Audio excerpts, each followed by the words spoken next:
ያለ ጸጋ እግዚአብሔር አምላክ የፈጠረው ሰው የለም። መንግስቱን እንዲወርስ ሊያደርገው የሚችል ምክንያትን በህይወቱ ሳይሰጠው እግዚአብሔር የፈጠረው ሰው የለም። ጸጋዎቻችንን ልብ ብላችሁ ስሙኝ ክርስቲያኖች። በዚህች ምድር ላይ ሰው ከደረሰበት እንድንደርስ ሊያደርጉን የሚችሉ ስጦታዎች ብቻ አይደሉም። ጸጋዎቻችን በዋነኝነት የሚሰጡት በዚህች ምድር ላይ ሰው ከደረሰበት ለመድረስና ሰው ካለበት ለመገኘት ብቻ ሳይሆን እግዚአብሔር ያዘጋጀልን መንግስትና ቦታ ላይ እንዳንታጣ ለማድረግ ነው። አይታችሁታል ክርስቲያኖች፣ የለኝም ብለን የምናማረራቸው ብዙ ከእግዚአብሔር የምንፈልጋቸውን ስጦታዎች አሁን በሰጠን መነሻነት ማግኘት እንደምንችል ታውቃላችሁ። አብዛኞቻችን እያለን እንደሌለን፣ ተሰጥቶን እንዳጣን፣ እየኖርን እንደሞትን ያክል እየጨነቅን ስለሆነ እግዚአብሔር ግን በእውነታው ብትመለከቱት ምንም ያጎደለው ነገር የለም። የማቴዎስ ወንጌል ምዕራፍ 25 ቁጥር 14 ወደ ሌላ ሀገር የሚሄድ ሰው ባሮቹን ጠርቶ ያለውን ገንዘብ እንደሰጣቸው እንዲሁ ይሆናልና ለእያንዳንዱ እንደ አቅሙ፣ ለአንዱ 5 መክሊት፣ ለአንዱ 2፣ ለአንዱም 1 ሰጠና ወደ ሌላ ሀገር ወዲያው ሄደ። 5 መክሊትም የተቀበለው ሂዶ ነገደበት፣ ሌላም 5 አተረፈ። እንዲሁም 2 የተቀበለው ሌላ 2 አተረፈ። 1 የተቀበለው ግን ሄዶ ምድርን ቆፈረና የጌታውን ገንዘብ ቀበረ። ከብዙ ዘመንም በኋላ የነዛ ባሮች ጌታ መጣና ተቆጣጠራቸው። 5 መክሊት የተቀበለውም ቀረበና ሌላ 5 መክሊት አስረክቦ ጌታ ሆይ 5 መክሊት ሰጥተኸኝ ነበር፣ እነሆ ሌላ 5 መክሊት አተረፍኩበት አለ።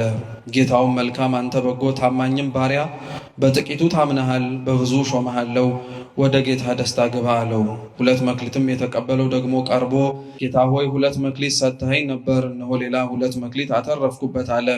ጌታውን መልካም አንተ በጎ ታማኝ ባሪያ፣ በጥቂቱ ታምነሃል፣ በብዙ ሾመሃለው፣ ወደ ጌታ ደስታ ግባ አለው። 1 መክሊትም የተቀበለው ደግሞ ቀርቦ ጌታ ሆይ ካልዘራህበት የምታጭድ ካልበተንክበትም የምትሰበስብ ጨካኝ ሰው መሆንህን አውቃለሁ። ፈራሁም፣ ሄጄም መክሊትህን በምድር ቀበርኩት፣ እነሆ መክሊትህ አለ። ጌታውን መልሶ እንዲህ አለው፣ አንተ ክፉና ሐኬተኛ ባሪያ፣ ካልዘራሁበት እንዳጭድ ካልበተንኩበትም እንድሰበስብ ታውቃለህን? ስለዚህ ገንዘቤን ለለዋጮች አደራ ልትሰጠው በተገባህ ነበር። እኔም መጥቼ ያለኝን ከትርፉ ጋር እወስደው ነበር። ስለዚህ መክሊቱን ውሰዱበት፣ 10 መክሊትም ላለው ስጡት፣ ላለው ሁሉ ይሰጠዋል ይበዛለትማል፣ ከሌለው ግን ያው ያለው እንኳ ይወሰድበታል። የማይጠቅመውንም ባሪያ በውጭ ወዳለው ጨለማ ወጡት፣ በዚያ ለቅሶና ጥርስ ማፋጨት ይሆናል ይላል። ስለ ቃሉ የአምላካችን የልዑል እግዚአብሔር ስም የተመሰገነ ይሁን። አሁን ያለንበት የአብይ ጾም ሳምንት እንደሚታወቀው ከደብረ ዘይት ቀጥሎ የሚመጣው የገብርኄር ሳምንት ነው። የታማኝ አገልጋይ ሳምንት ነው። በዚሁ ሳምንት የሚነበበውን የቅዱስ መጽሐፋችንን ምዕራፍ ነው እኛም ለትምህርታችን መነሻ አድርገን ያነበብነው። እንደምታውቁት የአብይ ጾም ሳምንታት ዘወትር እሁድ ገብተው በሚቀጥለው ሳምንት ቅዳሜ ያበቃሉ። ከቅዳሜ ከሌሊቱ ስነስርዓት አንስቶ እስከ ንጋቱ ማለት ነው ካለቀ በኋላ ቀኑ ይታወጅና በዛ ሳምንት የሚጠራውን ምስጢር ቤተክርስቲያናችን ሳምንቱን ሁሉ ታስተምርበታለች። የአብይ ጾም ሳምንታት ምንም እንኳን እሁድ ጀምረው ቅዳሜ ያብቁ እንጂ እያንዳንዳቸው ሳምንታት እርስ በርስ ራሳቸው ይሰናሰላሉ ወይንም ደግሞ በምስጢር ይገናኛሉ። የሚነበቡት ምንባባት፣ የሚነገሩት ትምህርቶች፣ የሚሰበኩት ምስባኮች በሙሉ ትላንትና ከነበረው ሳምንት ጋር በምስጢር ይገናኛሉ። የባለፈው ሳምንት ገብርኄር ከማለታችን በፊት ያከበርነው ማለት ነው የጾሙ እኩሌታ የሆነውን ደብረ ዘይትን ነው። በዚህ ወቅትም ስለ አምላካችን ዳግም መምጣትና ስለ አምላካችን ስለ ኢየሱስ ክርስቶስ ለፍርድ ወደዚች ምድር መውረድን ተምረን ነበር። ቤተክርስቲያን አስተምራናለች። በዚህ ሳምንት ደግሞ የምታስተምረው ቤተክርስቲያን የወረደውና ዳግም ለፍርድ የመጣው ጌታችን ኢየሱስ ክርስቶስ የወረደበት ዓላማ ለፍርድ ብቻ ሳይሆን ርስቱን መንግስቱን ለማውረስ ነውና ያንን ርስቱን መንግስቱን ለሚያወርሳቸው ሰዎች በምን የተገኙትን ቦታውን እንደሚሰጣቸው፣ በምን የተገኙትን ርስቱን እንደሚያወርሳቸው ደግሞ ትናገራለች። ስለዚህ ይህ ሳምንት ትምህርት ከባለፈው ሳምንት የቀጠለ ነው ማለት ነው። የባለፈው ሳምንት ስለ አምላክ ዳግም መምጣት ተምረን ቤተክርስቲያንን ማስተምራ መጠቅለያ ያደረገችው በጎቹን በምኑ ያቆማል ብላ ነው። በቀኙ ፍየሎቹን በምን ያቆማል? በግራ። በቀኝ የሚቆሙት በጎች፣ በግራም የሚቆሙት ፍየሎች ወይንም ደግሞ በቀኝ የሚቆሙት ጻድቃን፣ በግራ የሚቆሙትም ኃጥአን ምን ስላደረጉ ነው? ምን ከነሱ ተጠብቆባቸው ስለተገኘ፣ ምን ከነሱ ተጠብቆባቸው ስላልታጣ ስላልተገኘ እንዲህ ሆኖ ተፈረደባቸው የሚለውን ደግሞ ዛሬ ቤተክርስቲያን በታማኝ አገልጋይ ሰይማ ታስተምረዋለች።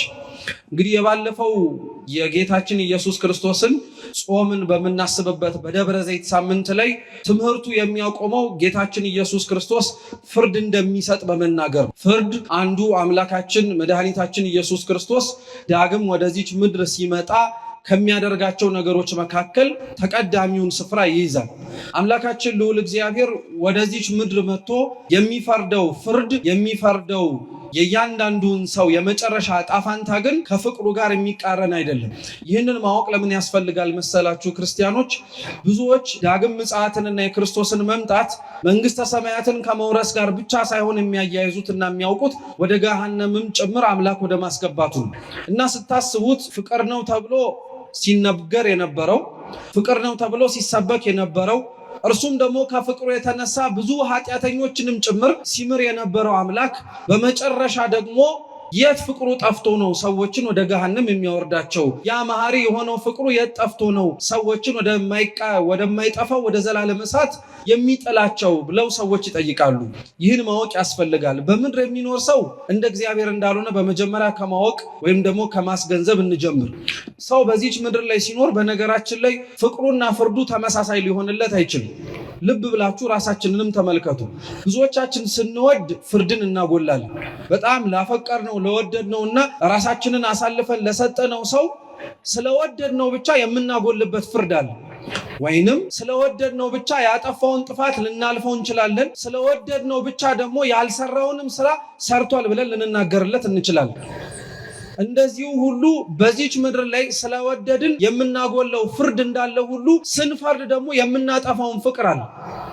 አንድ ሰው ደግሞ ሌላው ላይ ሲፈርድና ሌላው ላይ ትእዛዝ ሲያስተላልፍ ደግሞ ፍቅሩንም ሊያጣው ስለሚችል ማለት ነው። ምክንያቱም ልክ የሚፈርድበት ጠረፍና የሚፈርድበት ጫፍ ላይ ሲደርስ አንድ ሰው ያንን ሰው ከመውደድ ይልቅ የፈረደበትን ምክንያቱንና ጥላቻውን ያነሳሳውን ያስባል። ይሄ በሰው ዘንድ ያለ ነው። ሰው ፍርድ ሲኖር ወይም ፍርድ ሲፈርድ ፍቅርን ሊያጣ ይችላል። ባፈቀረና በወደደ ጊዜ ላይ ደግሞ ፍርድን ሊያጎል ይችላል። በእግዚአብሔር ዘንድ ግን ይሄን እግዚአብሔር ሲወድ ፈራጅነቱም አይታጣም፣ ሲፈርድም ፍቅሩ አይጠፋም። አምላካችን ልዑል እግዚአብሔር በዚህች ዕለት ላይ የሚገቡትንና በግራ ለገሃነም እሳት አሳልፎ የሚሰጣቸውን ነፍሳት ስለጠላቸውና ፍቅር በእነሱ መካከል ስለሌለው ገፍቶ ወደዛ እሳት የሚከታቸው ሳይሆን የሚያስገባቸው ስራቸው ነው። እስኪ ስራቸው ነው በሉ። ስራቸው ነው። እግዚአብሔር ጠልቷቸው አይደለም። እግዚአብሔር ለነሱ ያለውንም ፍቅር ከዚህ በኋላ አይኖረኝም ብሎም አቁሞም አይደለም። አምላካችን ልዑል እግዚአብሔር ግን ወደዛ ቦታ እንዲገቡ ያደረገውና የከፈተላቸውን መንግስተ ሰማያትን ደግሞ እንዳይወርሱ የከለከላቸው በእጃቸው መንግስቱን እንዳይወርሱ ያደረጉት ምናቸው ነው? ስራቸው ነው። ስራቸው ነው። የእግዚአብሔርን መንግስትም የሚያስገኛቸው ስራቸው ነው። የእግዚአብሔርን መንግስት የሚያሳጣቸው። ለዛ ነው ቤተክርስቲያናችን እምነትን እንደሚያምኑ ሰዎች ብቻ እንድንመላለስ ሳይሆን የምትነግረንና የምታስተምረን እንዳመንነው ሰዎችም ደግሞ በህይወት ያመንነውን በስራ እንድንኖረው ታደርገናለች። በዚህ ሳምንት ላይ ለዛ ነው ከፍርዱ ቀጥሎ ያንን ቦታ ያወረሳቸውንም ሆነ ያንንም ቦታ ያሳጣቸውን ምክንያት ለማወቅ ገብርኄር በሚባለው ሳምንት ላይ ትናገራለች። ገብርኄር ሁለት ቃላቶች ናቸው። ገብር ስራ ነው፣ ኄር ቸር ነው። ቸር ስራ፣ ታማኝ አገልጋይ በሚባል መጠሪያዎች የሚታወቀው ይህ ሳምንት የእግዚአብሔርን መንግስት ለመውረስ የታጩ ነፍሳት በምን አይነት መንገድ እንደሚወርሱት የምታስተምርበት የቤተክርስቲያን ሳምንት ነው። በዚህ ሳምንት የሚነበበው ቅዱስ ወንጌል ሲነበብ እንደሰማችሁት አንድ ባለጸጋ ወደ ሌላ ሀገር ሊሄድ ተነሳ ይላል። እስኪ ሌላ ሀገር በሉ።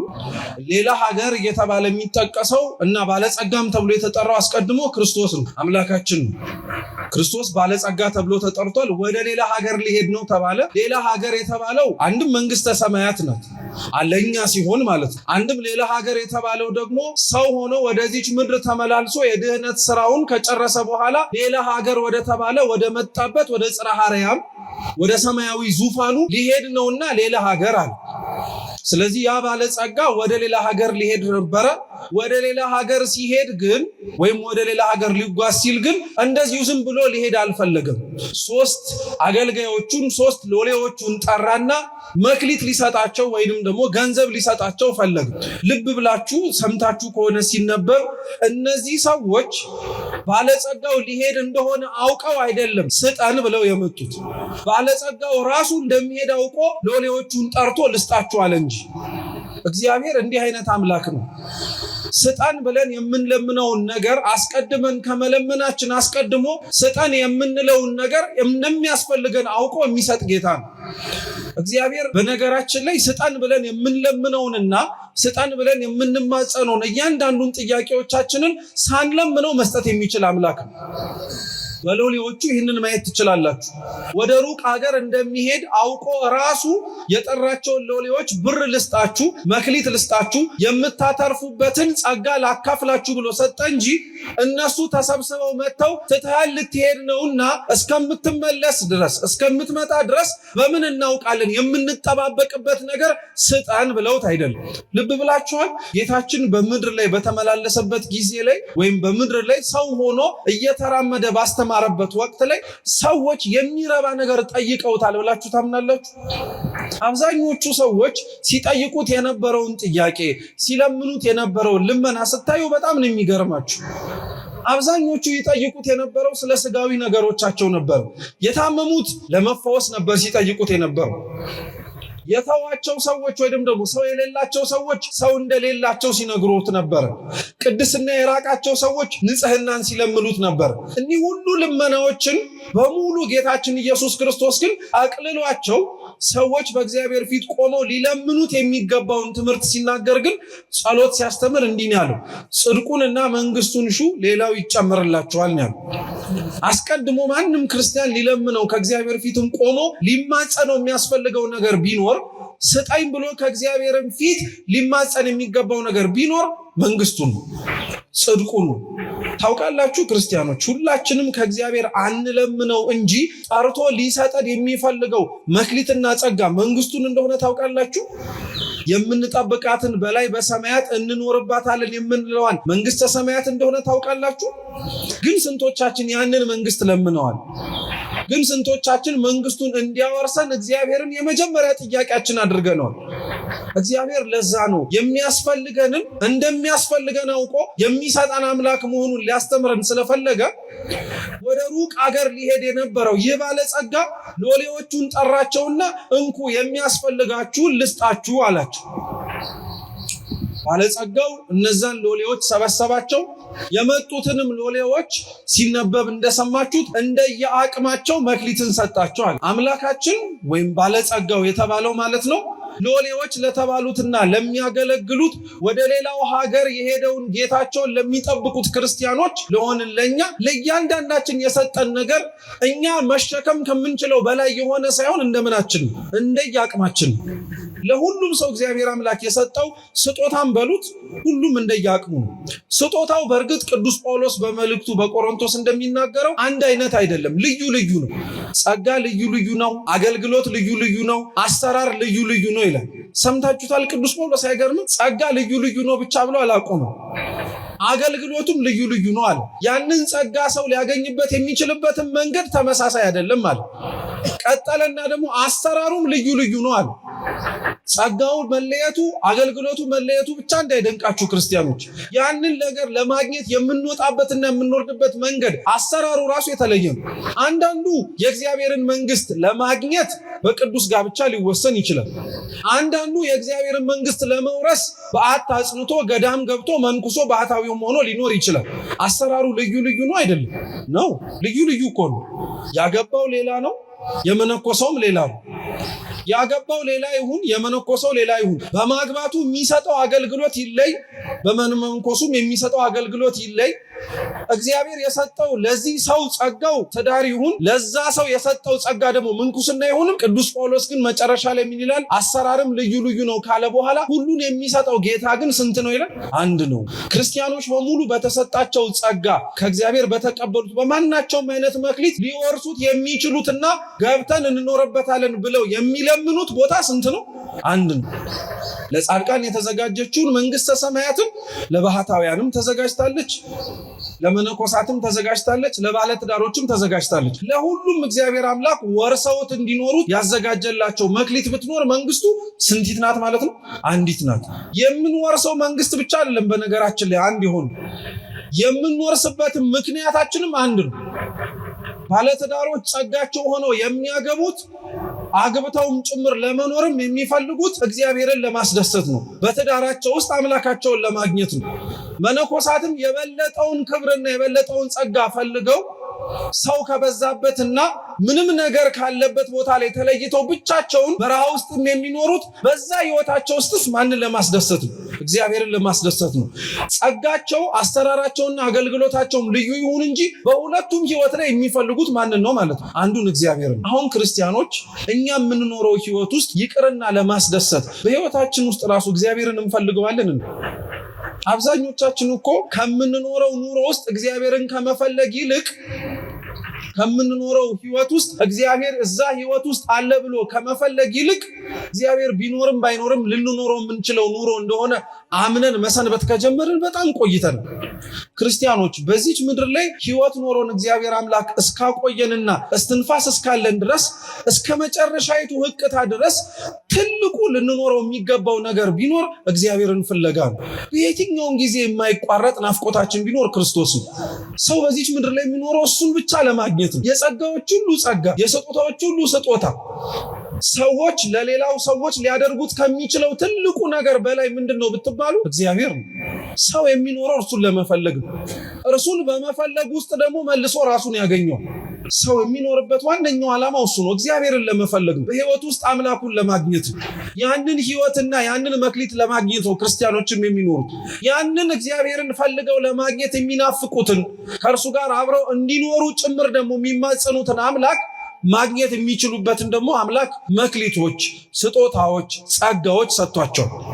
መቼም ጸጋ ማለት በቃሉ ትርጉም ብቻ ብንመለከተው ስጦታ ማለት ነው።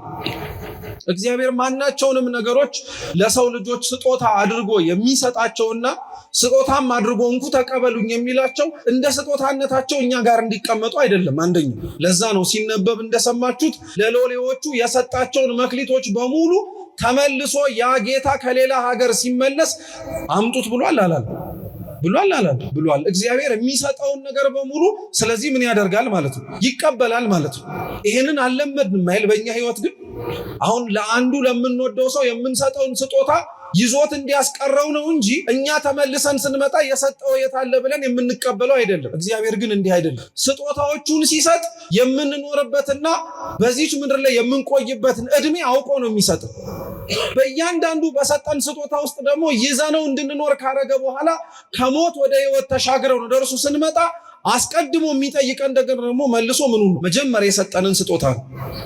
ስለዚህ ለእያንዳንዳቸው የሰጣቸው ስጦታ መልሶ የሚቀበላቸው እንደሆነ እያወቁ እየተገነዘቡ ከአምላካቸው ተቀበሉ፣ ከባለጸጋው ተቀበሉ። ለመጀመሪያው ሰው የሰጠው ሰው መክሊት 5 ነው፣ ለሁለተኛው 2 ነው፣ ለመጨረሻው 1 ነው።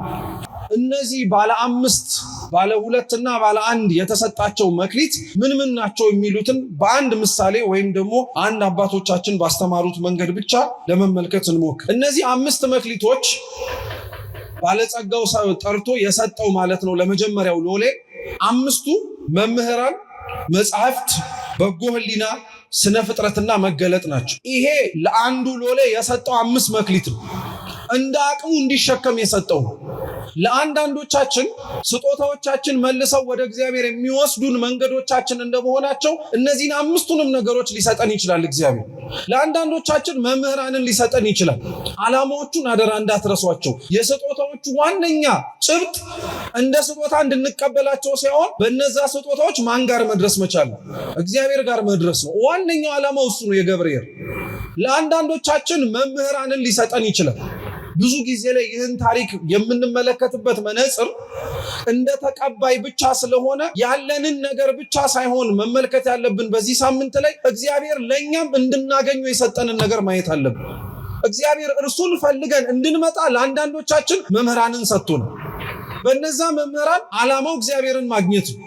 ለአንዳንዶቻችን ደግሞ መምህራን ብቻ ሳይሆን መጽሐፍትንም ጭምር ጨምሮልን በመጽሐፍት ውስጥ መርምረን ክርስቶስን ማየትና ማወቅ እሱ ወዳዘጋጀልን መንግስት መግባት እንድንችል። ለአንዳንዶቻችን ደግሞ በጎ ሕሊና ሰጥቶናል። ቅን ሕሊና፣ ጥሩ የሆነ አመለካከት፣ ውስጣችን ከኃጢአት የራቀ መሆን እንዲችል አሊያም ኃጢአትን ቢያንስ መጸየፍ የሚችልበትን ጸጋ ለሁሉም ሰው እግዚአብሔር ሰጥቶታል። ያንን በጎ ሕሊና ሰው በኃጢአት ካላሳደፈው በቀር እውነት ሰው የገንዘብና የጠጠር ልዩነት ይጠፋዋል እንዴ? ጠጠርና ገንዘብ አትለዩም እንዴና? ልጅ ስትሆን ግን አትለየው። ልጆች አሁን እናንተ ዋጋ የምትከፍሉለትን ገንዘብ እንካ ብለህ ብትሰጠው ለሱ ምኑ? አንተ ምንም የናካውን ድንጋይ ግን ስትሰጠው እንዴት ነው ብርቅ የሚሆንበት? አያችሁት? እንደ ህፃናት ማለት እኮ ይህ ማለት እኮ እግዚአብሔር በጎ ህሊናን ለሁላችን እውነት ይስጠን። ይህ ነው በጣም የጎደለን እኛ። ትርጉም ያላቸው ነገሮች በህይወታችን ላይ አሁን እኛ ትርጉም አልባ ሆኗል። ትርጉም የሌላቸው ነገሮች ደግሞ በጣም ትልቁም ነገር ሰጠናቸው እና እግዚአብሔር ለእንደዚህ አይነቱ 5 መክሊት ሰጣቸው ለሚባሉት ማለት ነው መምህራንን፣ መጻሕፍትን፣ በጎ ህሊናን ይሰጣቸዋል። 4ኛው የሚሰጣቸው መክሊት ደግሞ ስነ ፍጥረታትን እግዚአብሔር ስነ ፍጥረታትን ሰጥቶናል ለሁላችን። ይሄ ለሁሉ የተደረገ መክሊት ነው። በነገራችን ላይ ስነ ፍጥረትንም እግዚአብሔር አምላክ ሲሰጥ መስጠት አለብህ ብለን እኛ ለምንነው ያደረገው ነገር አይደለም። እርሱ መኖር አለባቸው ለልጆቼ ብሎ አስቦ ያዘጋጀው ነው እንጂ ኦሪት ዘፍጥረት ምዕራፍ 1 እና ምዕራፍ 2 ከሰው ልጅ አስቀድሞ ያሉትን ታሪኮች ከመፈጠሩ አስቀድሞ ማለት ነው ስናነብ እግዚአብሔር በእያንዳንዱ ቀናት ውስጥ ያደርጋቸው የነበሩት ዝግጅቶች በሙሉ ዓርብ ለሚፈጥረው ለሰው ልጅ ሊሟሉ የሚገባቸው ነገሮች ነበሩ። አይገርምም? ሰው መጥቶ አይደለም ፀሐይ የተፈጠረው። ስነ ፍጥረት እግዚአብሔር የሰጠን ሳንለምነው ያደረገልን ትልቅ መክሊታችን ነው። 5ኛውና የመጨረሻው መክሊት ደግሞ መገለጥ፣ ዳግም ምጽአት የመገለጥ ታሪክ ነው። በነገራችን ላይ አምላካችን አስቀድሞ መጥቶበት ወርዶበት ተመላልሶበት በነበረበት መንገድ ሳይሆን ከዚህ በፊት አይተነው ተገልጦበት ባልነበረው አይነት መንገድ የሚመጣበት ነው። እግዚአብሔር ይህንንስ መገለጥን እንድናውቀው ይህንንም በዘመነ ስጋዌ ውስጥ ያለን ሰዎች ይህንን የአምላክን ሰው የመሆኑን ምስጢር እንድንረዳው ቤተክርስቲያን የምታስተምረው ለምን ይመስላችኋል?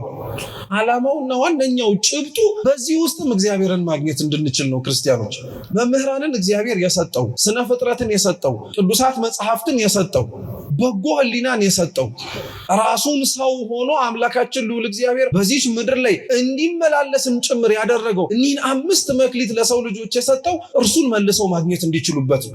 አሁን ግን አይታችሁታል አኗኗራችንን። እግዚአብሔር በሰጠን በጣም ብዙ ነገሮች እርሱን ከምንፈልግበት ይልቅ ራሳችንን የምናከብርበት መንገድ ከሆነ ሰነበተ። እሱ በሰጠን ስጦታዎች ውስጥ እርሱን ራሱን ፈልገን ለማግኘት ከምንሄድበት ይልቅ እርስ በርስ የምንሻኮትበትና እርስ በርስ የምንነጋገርበት ከሆነ ሰነበተ። ጸጋዎቻችንን ባለማወቃችን እግዚአብሔር አምላክ የሰጠንን ወደ መንግስቱ እንድንቀርብ ያደረገልንን ነገሮችን ካለማወቃችን የተነሳ እኮ ብዙዎቻችን እንደተሰጠን ከምንኖረው ይልቅ ሳይሰጠን ወይንም ደግሞ ምንም እንደሌለን በሚመስል አኗኗር ተጠምደን፣ አንዳንዶቻችንማ ይባስ ብሎ የሌሎች መክሊቶችና የሌሎችን ጸጋዎችን እያየንም ጭምር መመኘትና መቃዠት ከጀመርን ቆይተን። እያንዳንዱን ሰው ክርስቲያኖች ልብ ብላችሁ አድምጡኝ ባካችሁ። ያለ ጸጋ እግዚአብሔር አምላክ የፈጠረው ሰው የለም። መንግስቱን እንዲወርስ ሊያደርገው የሚችል ምክንያትን በህይወቱ ሳይሰጠው እግዚአብሔር የፈጠረው ሰው የለም። ጸጋዎቻችንን ልብ ብላችሁ ስሙኝ ክርስቲያኖች። በዚች ምድር ላይ ሰው ከደረሰበት እንድንደርስ ሊያደርጉን የሚችሉ ስጦታዎች ብቻ አይደሉም። ጸጋዎቻችን በዋነኝነት የሚሰጡት በዚች ምድር ላይ ሰው ከደረሰበት ለመድረስና ሰው ካለበት ለመገኘት ብቻ ሳይሆን እግዚአብሔር ያዘጋጀልን መንግስትና ቦታ ላይ እንዳንታጣ ለማድረግ ነው። አሁን ግን አይታችሁት ከሆነ ቅድም እንዳልኳችሁ ነው። አብዛኞቻችን የተሰጠንን ጸጋ ለማወቅ የምንጓጓው ከእግዚአብሔር ጋር አብሮ ለመኖር ነው አይደለም። አብዛኞቻችን እግዚአብሔር የሰጠንን ስጦታ ለማወቅ የምንፈልገው እውነት ከአምላካችንና ከክርስቶስ ጋር ለመኖር ያለን ናፍቆት እንደነ ቅዱስ ጳውሎስ ሊሄድ ወደ ክርስቶስም እናፍቃለሁ ብለው እንደሚናገሩት ነው ሆኖ ነው አይደለም። ሰው ከደረሰበት በዚህ ምድር ላይ ጎሎብን እንዳንኖር ነው። ቤተክርስቲያን ውስጥም ተገኝተን ጸጋዬ ምንድን ነው ብለን ስንጠይቅ እውነት አጠያየቃችን መንፈሳዊ ይሁን እንጂ ውስጣዊ ዓላማው ግን ዓለማዊ ነው። ሲቀጥልስ ክርስቲያኖች ጸጋ ማለት መዘመር፣ ማስተማር፣ መስበክ፣ ማስተባበር ብቻ ይመስላችኋል? አይገርማችሁም? አባቶቻችን ከሰጧቸው ውብ ትርጓሜያቶች መካከል አሁን ስዘረዝርላችሁ ጸጋዎች ብዬ ማስተማር፣ መዘመር ብለን ዘርዝረናል? አልዘረዘርንም። ጸጋዎች ስጦታዎች እኮ ሳይሆኑ ቀርተው አይደሉም። እነዚህ የዘረዘርናቸው ግን ለሁሉም የተደረጉ ስለሆኑ ለሁሉም የተሰጡ ናቸው። ሁሉም አንዱ ባይኖር ሌላው ወደ ሌላው ሊያመራ የሚችል ስነ ፍጥረት ለሁሉም የተሰጠ ነው። ማንም ይሄንን ሊክድ አይችልም። ፍጥረታት በሌሉበት ቦታ አኖራለሁ ብሎ የሚናገር ሰው ስለሌለ ስነ ፍጥረት የተሰጠው መምህር ለሌለው ሰው እንዲያስተምሩት ነው። አብርሃም ጉባኤ ተዘርግቶለት ነው እንዴ ከካራን ወጥቶ ከነዓን ለመግባት የተነሳው? ማን መምህር ሰብኮት ነው? ፈያታዊ ዘየማን ስለ ክርስቶስ እውነተኛ አምላክነት ማን ሰብኮት ነው? ክርስቶስ የተሰቀለበት እንጨት መስቀል ላይ ሆኖ እኔ ነኝ አምላክ ብሎ ነግሮት ነው? አይደለም። ቅዱስ ያሬድ በሚያስተምርበትና በተናገረው በድጓ መጽሐፉ ላይ በዛች ሌሊት ላይ ሊቃውንተ ቤተክርስቲያን ይናገራሉ። ፈያታዊ ዘየማን መኑ መሐረነ፣ ማን ያስተማረ ፈያታዊ ዘየማን ወይ እባክን ጠይቅ መልስልን ይሉታል። ፈያታዊ ዘየማንን ተገብቶ ራሱ ቅዱስ ያሬድ መልስ ይሰጣል። ፀሐይ ስትጨልም ጨረቃ ደም ሲሆን ከዋክብት ሲረግፉ አይቼ ተማርኩኝ፣ እርሱ ጌታ እንደሆነ አወኩኛል። ፈያታዊ ዘየማን ጉባኤ አልተዘረጋለትም፣ ስነ ፍጥረትን ያስተማሩ። እኒህ ዙሪያችን ላይ የምንረግጠው መሬት፣ ዙሪያችን ላይ አይናችንን እንዲመግቡ እግዚአብሔር አምላክ የሰጣቸው ለሆዳችንም ጥጋብ እንዲሁ በምድር ላይ እንዲበቅሉ ያደረጋቸው ነገሮች በሙሉ እኮ መልሰው ማንን ማወቂያ መንገዶች ነበሩ? እግዚአብሔርን ማወቂያ ናቸው። ስነ ፍጥረት መምህራን ለሌለው ሰው መምህር ነው። ስነ ፍጥረት ኖሮ መምህራንን ቢያጣ እንዴት ወደ እግዚአብሔር ሊደርስ ይችላል ብትሉ በበጎ ሕሊና ንጽህናን ገንዘብ አድርጎ ከቂም ከበቀል ከነውር ከክፋት ራሱን አርቆ ሊኖር የፈቀደ ሰው ቢኖር እግዚአብሔር በጎ ሕሊናውን ይሰጥለታል፣ የሰጠውንም ያስጠብቅለታል። እያንዳንዱ የሰጡት ስጦታዎች ክርስቲያኖች እነዚህ ናቸው። ለእያንዳንዳችን እግዚአብሔር አምላክ ያበረከተል። 5 መክሊት ያለው ማለት ይህ ነው። 2 መክሊት ያለው ማለት ከነዚህ ከአምስቱ ሁለቱን የሰጠው ሊኖር ይችላል። ወይም መምህርና ስነ ፍጥረት ሰጥቶት በጎ ሕሊና የሚያሳጣው ሰው ሊኖር ይችላል። መምህርና ስነ ፍጥረት እኮ የሰጣ ያጣውን ምን ማግኘት እንድችል፣ በጎ ሕሊና ማግኘት እንድችል እኮ። አይታችሁታል ክርስቲያኖች፣ የለኝም ብለን የምናማረራቸው ብዙ ከእግዚአብሔር የምንፈልጋቸውን ስጦታዎች አሁን በሰጠን መነሻነት ማግኘት እንደምንችል ታውቃላችሁ። ብዙዎቻችን ከእግዚአብሔር ፊት የምንጠይቀው ጥያቄ ስለሆነ ነው። ጸጋዬን አላወቅኩትም አንድ ነገር ነው። ይኸው ጸጋዎቻችን እነዚህ ናቸው። ልናውቀው የሚገባው ጸጋ የተሰጠን ስጦታ የአምላክ ሰው መሆንና ደግሞም ያ ሰው የሆነው አምላካችን ወደ ላይ ሊወስደን የሚችልበት ስፍራ እንዳለው ማወቅ ነው አለ። ይህንን መልስ ደግሞ የተሰጠው ሰው ቀጣይ የሚጠይቀው ጥያቄ ደግሞ ምንድን ነው? አሁን ያልኳችሁን እሺ ይህንን ካወቅኩኝ በኋላ እኔ ያለኝን ነገር ይዤ እንዴት ነው ሌላውን ማግኘት የምችለው የሚል። እርግጥ ነው እግዚአብሔር አምላክ እንዲህ ነው፣ ማናችንንም ያለ ጸጋ አልፈጠረን። በተሰጠን ጸጋ ላይ ግን የሌለንን ማግኘት እንችላለን። የሌለንን ነገሮች ባሉን ነገሮች መነሻነት ማግኘት እንችላለን። ቅዱስ ዮሐንስ ዘሰዋስው የሚባል የቤተ ክርስቲያናችን ታላቅ አባት አለ። በረከቱ ለሁላችን ትድረሰን። ያዕቆብ ከወንድሙ ሸሽቶ ወደ አጎቱ በሚሄድበት ጊዜ ላይ ተኝቶባት የነበረችውን የፍኖተ ሎዛን ወይም የሎዛን መንገድ ከምድር እስከ ሰማይ ድረስ የተዘረጋ መሰላል አይቶባት ነበር አይደል? ሌሊት በራእይ እና ያቺን ቅዱስ ዮሐንስ ዘሰዋስው ምን ይላታል? የቅድስና መሰላል ነው ይለው እና እንደ መሰላልነቱ ብታስቡት አንድ ሰው በመሰላሉ ወደ ላይ ሊወጣ የሚችለው ከታች ያለውን ምን እየረገጠ ነው። እና እያንዳንዱ ስጦታዎች ይላል ቅዱስ ዮሐንስ ዘሰዋስው ረግጣችሁ የምትወጡት ወደ ሌላኛውና ወደ ቀጣዩ ወደ ከፍተኛው የሚያሻግሯችሁ ናቸዋል። ስለዚህ ሰው እግዚአብሔር አምላክ ያጣውንም ማግኘት እንዲችል የሚያደርገውንም ስጦታ ሰጥቶታል ማለት ነው። አሁን ይህንን ያክል በሁለትም በአንድም ያጎደለው ነገር የለም። ይህ ባለጸጋ እያለን የምንናገረው ለምንድን ነው? የምንኖርባት ዓለም ውስጥ ያለን እኛ ክርስቲያኖች ምኞታችን ገደብ አልባ እና ይበቃችኋል ተብሎ መስመር ስላልያዘ አብዛኞቻችን እያለን እንደሌለን ተሰጥቶን እንዳጣን እየኖርን እንደሞተን ያክል እየጨነቅን ስለሆነ፣ እግዚአብሔር ግን በእውነታው ብትመለከቱት ምንም ያጎደለው ነገር የለም። አሁንም ድረስ እንደ ያክል አስቸጋሪ በሆንበትና ከቃሉና ከመመሪያው በራቅንበት ልክ እንኳን ብትመለከቱት እግዚአብሔር አምላክ እኛ በራቅነው ልክ እንኳን ሊርቀን አልፈለግም። ስንሸሽ ልክ ከኋላ እያሳደደ እየመጣ ሊይዘን የሚፈልጋችን የፍቅር ያክል የሚቀርበንና የሚወደን አምላክ ነው። በራቅነው ልክ ሊርቀን ያልፈለገ፣ በተውነው ልክ ሊሸሸንና ሊርቀን ያልፈለገ። ስለዚህ አልተወንም፣ ምንም የራቀን ነገር የለም ልላችሁ ፈልጌ ነው። ስለዚህ ባለ 5ም ሰጠው፣ ባለ 2ም ሰጠው፣ ባለ 1ም ሰጠ። በኋላ ላይ ያ ባለጸጋ ሄደ ማለት ደብረ ዘይት እኮ ነው። መስጠት ያለበትን ማድረግ ያለበትን ነገር በሙሉ ሰጠ። አንደኛው ክርስቶስ የሰጠው ነገር ምን መሰላችሁ? ለዚች ምድር ላይ ትልቁና ያደረገውን መሰጠት ምንድን ነው ብላችሁ ብትናገሩ ራሱን ነው። እስኪ ራሱን በሉ። አዎ ክርስቶስ ለዚች ምድር የሰጠው ትልቅ ነገር ቢኖር ራሱን ነው። ክርስቲያኖች ደግሞ ለዚች ምድር ሊሰጡት የሚችለው ትልቅ ነገር ቢኖር ራሳቸው ነው። ምክንያቱም ክርስቶስ ለዚች ምድር መድኃኒት ሊሆን አሳልፎ የሰጠው ደሙን አፍስሶም በደሙ ፈሳሽነትም ይህችን ምድር ያነጻት እንደሆነ ሁሉ ክርስቲያኖችም ተመልሰው ለዚህች ምድር ጤናማነት የሚሰጡ መድኃኒቶች ናቸው። ክርስቶስ ለዚህች ምድር የሰጠው ሌላውስ ነገር ምንድነው ብትሉ የሰጠው ቃሉን ነው። ቃሉን ብትሉ አንድም ትምህርቱን አንዱም ቅዱሳት መጽሐፍትን ነው።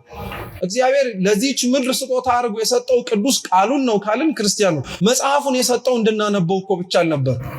አለመታደል ሆኖ ነው እንጂ እኮ ክርስቲያኖች እኛ በዚህች ምድር ላይ የምንኖር ሰዎች በዚህ ጊዜ ላይ ማለት ነው አሁን እንደምንኖረው እንድንኖር የተፈቀደልን አልነበርም።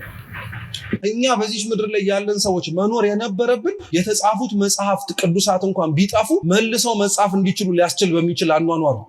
አሁን ግን እኛን አይቶ እንኳን የጠፋ መጽሐፍ ይቀርና ክርስቶስን ፈልጎ ማግኘት የሚችል ሰው አለ? ህይወታችን አያችሁት ምን ያክል እንደወረደ። የክርስቲያኖች ህይወት ግን እንዲህ ነበር መሆን የነበረበት። የተጻፈው ቅዱስ መጽሐፍ እንኳን ባይኖር እነሱን አይቶ መጽሐፍ እስኪችል ደረጃ በቅድስና መኖር የሚችሉ ነበር መሆን የነበረበት። ሰጥቶናል። ሳይሰጠን አይደለም ይሄን የጠየቀው። ራሱን ሰጥቶ ነው ራሳችሁን ስጡኛል። ቃሉን መጽሐፉን ሰጥቶ ነው እንደ መጽሐፉ ኑሩልኛል። ሌላስ የሰጠው ክርስቶስ ምንድነው? ቤተክርስቲያኑ አካሉ እኮ ናት። እቺ ቤተክርስቲያን ማን ነው ከናንተ መካከል ያገባ ባለትዳር ሆኖ አካሉ የሆነችውን ሚስቱን አሳልፎ ለሌላው የሚሰጣል? የለም። ክርስቶስ አካሉ የሆነችውን እኮ ነው ይህቺን ቅድስት ቤተክርስቲያን አሳልፎ ለኛ የሰጠው። ቤተክርስቲያንን ሰጥቶ ነው ጽደቁ ያለው። ቅዱሳት መጽሐፍትን ሰጥቶ ነው መልካም የሆኑ ስነ ምግባርን ከኛ የፈለገው። ራሱን ቅዱስ ሥጋውን ክቡር ደሙን ሰጥቶ ነው ቁረቡ ብሉኝ ጠጡኛል። ምን ያጎደለው ነገር ኖሮ ነው ታዲያ ከክርስቶስ ፊት ቆመን ከባለጸጋው ፊት ቆመን እንደ መጨረሻ እንደተሰጠው እንደዛ ሐኬተኛና ታማኝ ያልሆነ ባሪያ አንተ ከዘራህበት የማታጭድ ከሰበሰብክበት ካለበት ቦታ ላይ የማትሰበስብ ብለን የምንናገር አንዳንዶቻችን እውነት በጣም መጠንቀቅ አለብን። እግዚአብሔር ምንም ያጎደለው ነገር የለም። የሰጠውን የሚጠይቀው ደግሞ የሰጠውን የሚጠይቀው ራሱ ስላችሁ አይገርምም? እንደምንችለው አውቆ የሰጠንን ልክ ነው። መሸከም የምንችለውን ያክል ነው የሰጠን። መሸከም የምንችለውን ያክል ቤተክርስቲያን፣ መሸከም የምንችለውን ያክል ቅዱሳት መጽሐፍ የተጻፈውን መች አንብበን ኖረነው ነው ሌላ የተጻፈ ነገር አሁንስ ጭምር የምንፈልገው? አናሳዝን? በጣም እኮ ነው የምንገርመው። ከ81 ውጪ ሌላ ምን አለን? መች ኖር ነው ይሄንን ራሱ መች ይሄንን ኖር ነው? በእያንዳንዱ ቅዱሳት መጽሐፍት ታሪክ ውስጥ የኛ ህይወት ቢመዘን እኮ ይሄንን አይደለም 81ዱን እጥፍና 3 እጥፍ የሚሆን የኃጢአት ቅጽ ያወጣው። ምንም እግዚአብሔር አምላክ ሳያደርገው የቀረ ነገር የለም። ለኛ ምንም ሳያደርገው የቀረ ነገር የለም። እኛ ግን 5ቱ ተሰጥቶት 10 እንዳረገው፣ 2ቱ ተሰጥቶት አትርፎት 4 እንዳረገው መቼም ልንገኝለት አልቻለም። እንደ አንዱ ሰው እውነት ሳምንቱን ቅዱስ ያሬድ ገብርኄር ብሎ ጠራው እንጂ እንደኛ እናኖር ሳምንቱ ገብረ ሐካይ ነበር መሆን የነበረበት። ታማኝ ያልሆንን ባሪያዎች ነን እኛ ሁላችንም። ለራሳችን ጥቅም የእግዚአብሔርን ጸጋ መሸጥ ከጀመርን፣ ለራሳችን ስጋ ለራሳችን ሆድ በእግዚአብሔር ጸጋ መኖር ከጀመርን ሰንብተናል እኮ። መንግስቱን ለማውረስ እርሱማ ሁለተኛ አጀንዳችን እኮ ሆነ። ተቀዳሚው ግን እሱ ነበር መሆን የነበረበት። ያ የመጨረሻውስ በሐኬተኛ አገልጋይ ምን እንዳለ ትዝ ይላችኋል? የሰጠውን እኮ ነው የጠየቀው። መክሊቴስ ብሎ ነው የጠየቀው። ገንዘቤስ ነው ያለው። አይ ስለምፈራህ ክፉ እንደሆንክ ስለማውቅ ከዘራህበት ስለማታጭ ፈራው አይሻልም? በቃ ፈራው አይሻልም? አስደነገጥከኝ፣ ፈራው። ምክንያቱም እግዚአብሔር አመጣጡ እንደ መጀመሪያው ስላልሆነ ሁለተኛው ለእያንዳንዳችን ዋጋ ሲሰጠን አመጣጡን አይተን ፈራው ብንል ያምርብናል እኮ። ይሄንን አገልጋይ ግን አይታችሁታል? ፈራው ብሎ አላቆም። ፈራው ክፉ ነህ፣ ከዛ በኋላም ደግሞ ከዘራህበትም የማታጭድ ነህ። ምን አመጣው ሌላው? እግዚአብሔርን በሰጣይ መኖር አቃተኝ ማለት አንድ ነገር ነው። የማይኖር ነገር አይነት አስኖርከን ማለት ግን ምን የሚሉት ነው? እኛ መኖር ስላቃተንና እኛ ትላንትና እንደነበሩት ክርስቲያኖች ተጽፎ ላገኘነው ተመሳሳይ ሕግ መገዛት ስላቃተን የማይኖር ህይወት ነው ማለት ነው። በጣም እኮ ነው የምናሳዝነው። እኛ በእውነት እኛ ልንኖረው ያልቻልነውን ክርስቲያናዊ ህይወት ጭራሽ የማይኖር ነው ማለት ነው። ፊክሽን ነው፣ ምናባዊ ነው፣ በቃ ሐሰት ነው፣ ውሸት ነው ማለት ነው። አይገርማችሁ? እኛው ራሳችን ልንኖረው ባልቻልነው ክርስቲያናዊ ህይወት ደካማነት ሌላው የማይኖር መስሎት እኮ ይሄንን ህይወት ትቶታል። እግዚአብሔርን አፍ አውጥተን እኛም እንደዚህ ሰውዬ እንደዚህ አገልጋይ ሐካችነ ክፉነ ብለን አንናገር እንጂ እኮ አኗኗራችን እንደዛ ያሰኝም። አንዳንድ ጊዜ እኮ በጣም ከአቅማችን በላይ የሚመስለንን እንደ አቅማችን የሰጠንን ነገር ፈተናም በሉት እንኳን እኮ ትንሽ ጠንከር ሲልብን አቅማችን እንዳልሆነ መስሎም ሲሰማን እኮ እግዚአብሔርን መልሰን የተናገርንበት ጊዜ የለም፣ መልሰን የወቀስንበት የለም። እንደው ተናገርክ አትበለኝ እንጂ ብለን ራሱን እግዚአብሔርን የተናገርንበት ጊዜ የለም እና እኛ ገብረ ሐካይ እኮ ነው። ስለዚህ እግዚአብሔር አምላክ ለነዚህ ለሶስቱ ምንም ያላረገላቸው ነገር የለም። አንዱን አሳነሰበት እንዳትሉት አንድ አርጎ የሰጠው አቅሙ ስንት ስለሆነ ነው? መልሱ እንጂ አንድ ስለሆነ ነው። ሁለቱንም አበዛህበት እንዳትሉት ሁለት አርጎ የሰጠው ምን እንደሆነው ነው? እንደ አቅሙ ነው። አምስቱንም አምስት አርጎ የሰጠው እንደምኑ ነው? እንደ አቅሙ ነው። ያን አቅማችን ያሸከመን ያክል ይመስል እኮ ነው እኛ ግን የት አለህ ብለን የምንጠራው። ይሄ ሳምንት ክርስቲያኖች እንደ ትላንትናው ሳምንት ፍርዱን ብቻ እያሰብን ስለ ፍርዱም ደግሞ ጭምር እየተጨነቅንም ጭምር የምናሳልፈው ሳምንት አይደለም። አምላካችን ዳግም መጥቶ እኛም ከሰጠን መክሊት ላይ አትርፈን ሊጠይቀን እንደሚችል አውቀን ያለንን እንዴት እናድርገን እናትርፈው የምንልበት ወቅት ነው። ይሄ ሳምንት በዚህ ሳምንት ብቻ የሚወሰን አይደለም። እኔ ሁሌ ነው ይህን የምለው፣ ልብ ብላችሁ ስሙ። የዐቢይ ጾም ሳምንታት ስያሜያቸውና ወቅታቸው በዚህ ነው ተብሎ ተወሰነ እንጂ የኑሮ ህይወታቸውና አኗኗሩ ግን በዚህ ሳምንት የሚያልቅ አይደለም። ሰው እግዚአብሔር ስለሰጠው ነገር ማትረፍ የሚያስበው አንድ ሳምንት ብቻ ነው እንዴ? ህይወቱን ሙሉ ነው እንጂ። ሌላኛው ሀገር የተባለው የእግዚአብሔር መንግስት እስኪመጣ ድረስ ለኛ ለክርስቲያኖች ትልቁ ራስ ምታት ሊሆነን የሚገባው ነገር ያንን ቦታ እንዴት አድርገን ልንወርሰው የምንችል ስራን እግዚአብሔር ያገኝብናል ብለን ትልቁ ራስ ምታታችን እሱ ነው። ትልቁ ጭንቀታችን እሱ ነው። ትልቁ በዚህ ሳምንት ውስጥ እግዚአብሔር ፊት ቆመን የምንናገረው የሰጠኸኝን አትርፌ እንድገኝበት እርዳኝ እያልን። አለበለዚያማ መኖራችን ምን ትርጉም አለው ታዲያ? ቆሞ ለመተንፈስ ይህቺ ምድር ላይ ነበሩ ተብሎ ለመነገር በዚህ ምድር ላይ ተመላልሰው ነበረ ከዚህ እስከዚህ ጊዜ ለመባል ነው መኖር የምንፈልገው? የምንኖረውማ መሆን ያለበት የዘላለም ህይወትን ለማግኘትና ለመውረስ ነው እንጂ። ጾሙም ተመሳሳይ ነው። የጾምነው ዋጋ ልንቀበል ነው። እስካሁን እስከ እኩለ ጾም ያለውን የጾምንበትን ወቅት አስታውሱት። በዚህ ሚዛን ብንመዘን ስንት መክሊት ያለው ሰው ነው? በጾሙ 5 አትርፈን ይሆን? 2 እሺ ይቅር 1 እንኳን አትርፈን ይሆን? እኛ እኮ እንኳን ተውት ማትረፍ ይቀርና ጾሙን ራሱና እግዚአብሔር የሰጠንን መክሊቶቻችን እኮ እንደዚህ ባሪያ ቆፍረን የቀበርን። አይገርማችሁ? ቆፍረን የቀበርን ብዙ እግዚአብሔር አምላክ የሰጠንን ስጦታዎች እኛ ጋር ሲገቡ ተበላሽተዋል።